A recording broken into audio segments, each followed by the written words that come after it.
First of all, then what is inquiry? You know, well, inquiry is something I believe that we've done all our life, but we get lost along the way. I think we're born. I think when we're young, before we develop a sense self or a fully fledged sense self, we already we have a very strong inquiry element. When you look at a child, they when they look at something, there's this intense inquiry when they're looking at things, you know, and this intense inquiry is an intense absorption. Yeah, there's this intense absorption, and we don't. And what's interesting is we don't, as a society, as in our worldview, we don't applaud that, or we don't appreciate that absorption, right? One example being when I was 5, when I began going to school, I daydreamed a lot. I would look at, or I would look at things, and I would just be absorbing.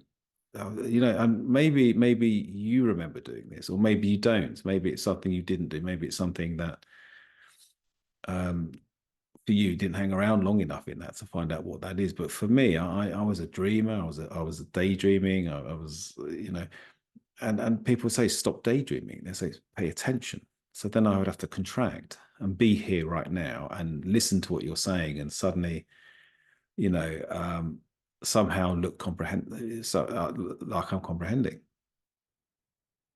So I believe that inquiry is that place, and it's interesting, isn't it, when Jesus in the gospel says, "Become like a child again," or something, become like that of a child.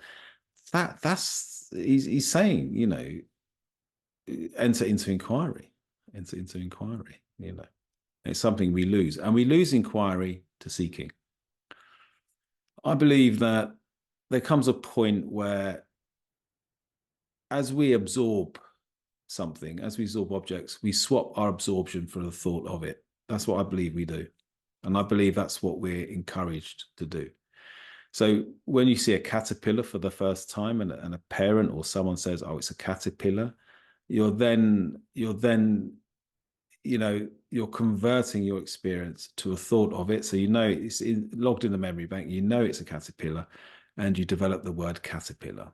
So basically, uh, although we say thought is not the thing, so we know that the thought caterpillar is not the thing. It's also language is not the thing either. So because thought and language are the same thing.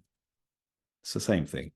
To say the word caterpillar, you've got to have the thought caterpillar. It's got to come from somewhere. So in that sense, we need the ability to think. We need the ability to absorb and to express. And the way we express is through the formation of a thought and a word spoken. That's just how it is. That's the simple way. So before the acquisition of thoughts for things, we do have absorption. But for some reason, absorption is something that we're taught to forget, or shown to forget, and instead we get caught up in the fabric of our own making, which is all these thoughts, this language, and then just to sow the seed more of our own ignorance, we develop a thought when we look at our body and we say we are the body. So even that, you know, we develop an I or a me that then becomes the experience of our body, or the thinker of our thoughts, and there you are stuck in seeking. That is seeking. It's a dynamic, and it's made up of two things. It's made up of ignorance, and it's made up of illusion.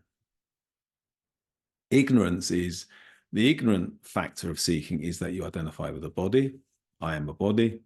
And then the illusion is that your mental and emotional structures, that your mind is where you've got the idea of yourself being a body, becomes the false experience of your body. So you think your mind and your emotional self contracts your body. You believe from that perspective, you experience the body. When in fact, there's a much deeper you. There's a much deeper you prior any thought, prior any language, emotional language, that just absorbs.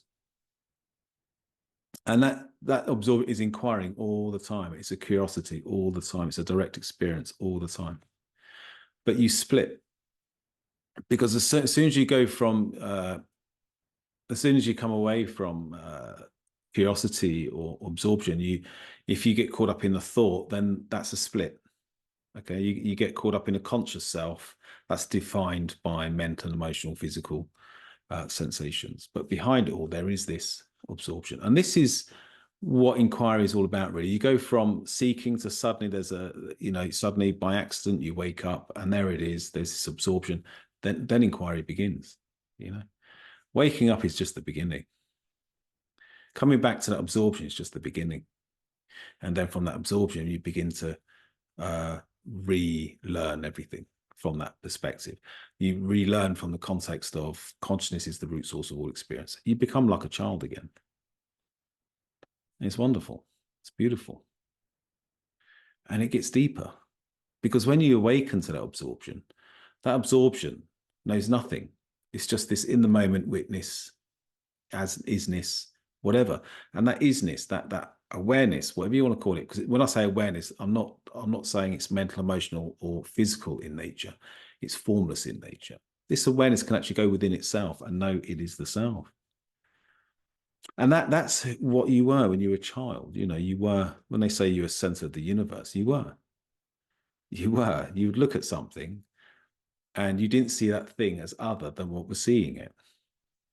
But then when you learn the word of it and you develop a thought of it, then you split and you become that thought, then sadly becomes the experience of the thing. And your absorption, your in the moment absorption is shut down. You no longer really experience anything. You just get caught up in your thoughts of things. It's quite sad, really. But that's the difference. That's the difference between inquiry and seeking. Seeking is a dynamic, ignorance and illusion. You've identified with the body, you say you're a body, and what arises out of the body is the thought and emotion that self-contracts the body in a way where it believes it's the experience.